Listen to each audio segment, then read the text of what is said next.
Justice Song of Solomon. Sabi niya, maligo ikaw, biglisig sa akong mga mata. Maraming mga balak-balak pa. Oh. Lak, so kabalo ka. Next time, mag-exam ta, balak, mas tira ninyo ang grade book. Okay, dili na, punto na itong basa na. Okay. Next. Oh, asuyod. May pagkasulti mga sugilalon.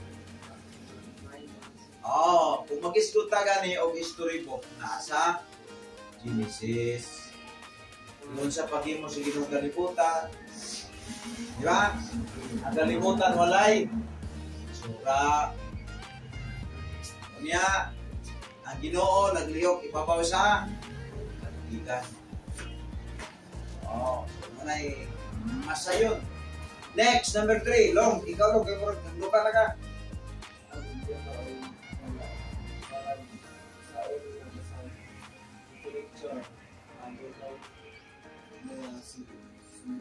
Sumbingay. O sa mga sumbingay?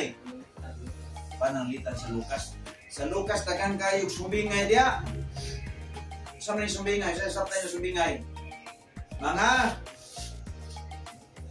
sa mga kapag mong sumbingay, ipon, litik. Mga kapag kanang itawag o parables, parables. Ang makasikon nga anak. Kana, prodigal son. Diba? O, diba? Kana nga pagkasulat sa mga parables. Kung sa timan yan na ito nga parables na basta walay dimensyon nga pangalan sa tao. Kasagaran lang, amahan, anak ka na. So, mabasa na rin mo na, automatic na siya nga parable.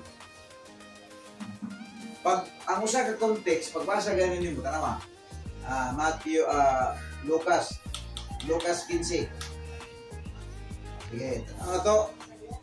Ila-ilahon na to ang quick one parables po.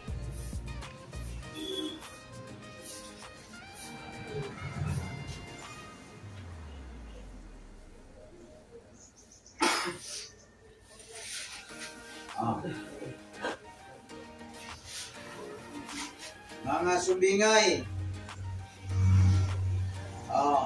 Basahan daw na ito kuno ang 11. Verse 11.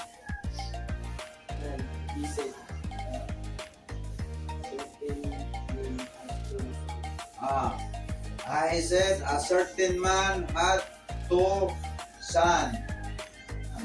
Kasama na siya nga tupining. Parables. Narrative. Parables. Parables na siya basta walay gimin ng alang sa tao. Walang amahan, anak.